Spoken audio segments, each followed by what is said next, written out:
Okay, quick review untuk AJCam ZV-200 ni lepas guna dalam sehari. So ni quick review bukan detail review. So far apa yang aku suka adalah dia ada rotatable screen ni. And then nombor 2 dia ada built-in flash. Sangat berguna. Lagi-lagi kalau nak buat video dia akan auto on. Ketiga, dia punya kualiti bagi aku average je, tapi lagi better daripada yang harga sama lah bagi aku kalau aku compare dengan orang buat. So bila ambil dia ada konsep macam retro. Even video pun bagi aku dia style retro.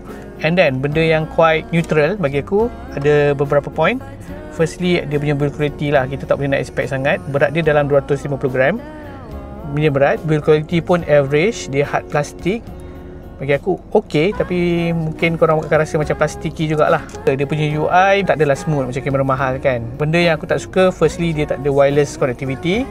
So nak transfer kena kepada komputer ataupun kepada handphone guna Type-C kepada Type-C. And then dia tak ada free memory card. So ada additional cost kat situ. Ada setengah dia ada bagi free memory card, yang ni tak ada, so kena beli asing. So far tu je. So nantikan update seterusnya lah, boleh je follow dulu kan.